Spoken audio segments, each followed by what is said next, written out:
دجلہ کے کنارے آباد ایک قدیم محلہ، جہاں فجر کی اذان پتھریلی گلیوں سے ٹکرا کر دلوں میں اتر رہی تھی۔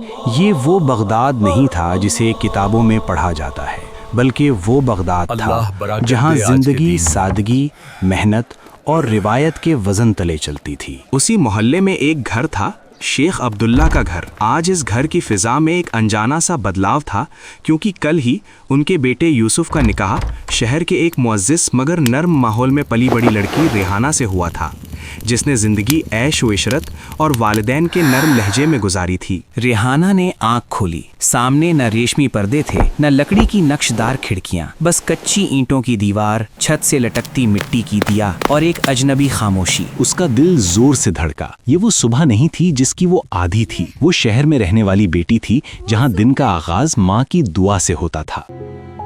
بیٹا، اللہ تمہیں آسانی دے۔ یہاں ہر شے خاموش مگر سخت تھی، جیسے دیواریں بھی اسے پرکھ رہی ہوں۔ اس نے چادر سنبھالی، دل میں ایک ہی خیال تھا، کیا میں یہاں خود کو ثابت کر پاؤں گی؟ اچانک صحن سے ایک بھاری آواز ابھری۔ یہ آواز ام یوسف کی تھی، جن کا نام عالیہ خاتون تھا، مگر ان کا مزاج فولاد جیسا تھا۔ بہو، فجر کے بعد نیند؟ یہاں عورتیں سورج سے پہلے جاگتی ہیں۔ ریحانہ چونک گئی۔ وہ جلدی سے اٹھی، وضو کیا اور لرزتے قدموں کے ساتھ صحن میں آ کھڑی ہوئی۔ سامنے مٹی کا بنا ہوا تنور دہک رہا تھا، اس کے قریب آٹے سے بھرا ایک پرانا پیالہ رکھا تھا۔ فضا میں آگ کی تپش اور خاموش توقع دونوں شامل تھیں۔ عالیہ خاتون نے بغیر نرمی کے کہا، ہمارے گھر کی رسم ہے، نئی بہو اپنی پہلی صبح خود روٹی بناتی ہے اور وہ روٹیاں مسکینوں تک پہنچتی ہیں۔ ہمارے گھر کی رسم ہے، نئی بہو اپنی پہلی صبح خود روٹی بناتی ہے۔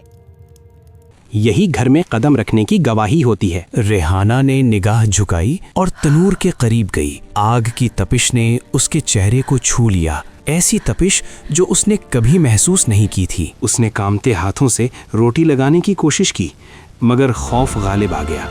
ہاتھ پیچھے ہٹا، آٹا زمین پر جا گرا، راکھ سے آلودہ ہو گیا۔ فضا جیسے منجمد ہو گئی۔ عالیہ خاتون کی آنکھوں میں سختی اتر آئی۔ یہ نازک ہاتھ جو آگ کا سامنا نہ کر سکیں، وہ گھر کی ذمہ داری کیسے اٹھائیں گے؟ ریحانہ کے ہونٹ کانپ گئے، آنکھوں میں آنسو آ گئے، مگر اس نے آواز نہ نکالی۔ اس لمحے اسے یوں لگا جیسے وہ قسمت کے کڑے امتحان میں کھڑی ہے، جہاں ناکامی کا مطلب صرف ڈانٹ نہیں بلکہ خاموش تذلیل ہے۔ اس نے آنسو اندر ہی اندر پی لیے اور دل میں ایک وعدہ کیا، میں ٹوٹوں گی نہیں، چاہے یہ آگ مجھے جلائے یا نکھارے۔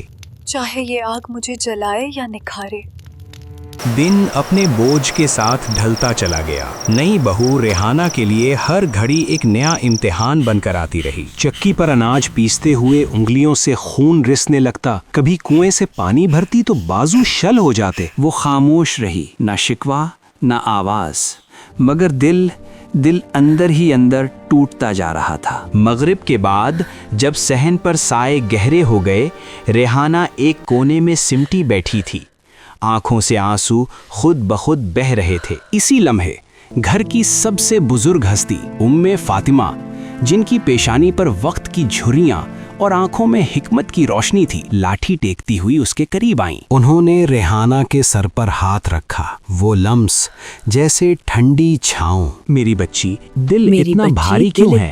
ریحانہ ضبط نہ کر سکی، آواز کانپ گئی۔ اماں، میں شاید اس گھر کے قابل نہیں ہوں۔ ام فاطمہ ہلکا سا مسکرائیں، وہ مسکراہٹ جس میں صدیوں کا صبر چھپا تھا۔ بیٹی، جو علم دل کو روشن کرے وہ نعمت ہے، اور جو صبر روح کو مضبوط کرے وہ دولت ہے۔ یاد رکھو، سونا آگ میں تپ کر ہی خالص بنتا ہے اور انسان آزمائش میں نکھرتا ہے۔ تم بغداد کی بیٹی ہو، ہمت تمہاری رگوں میں ہے۔ یہ الفاظ ریحانہ کے اندر اتر گئے، جیسے بجھتے چراغ میں تیل ڈال دیا گیا ہو۔ اسی رات یوسف گھر لوٹا۔ اس کی نظر ریحانہ کے چھالوں اور سرخ ہاتھوں پر پڑی۔ دل بھر آیا، مگر لبوں پر نرمی رہی۔ اس نے آہستہ سے کہا، میں جانتا ہوں یہ راہ آسان نہیں، لیکن اللہ کسی پر اس کی ہمت سے زیادہ بوجھ نہیں ڈالتا۔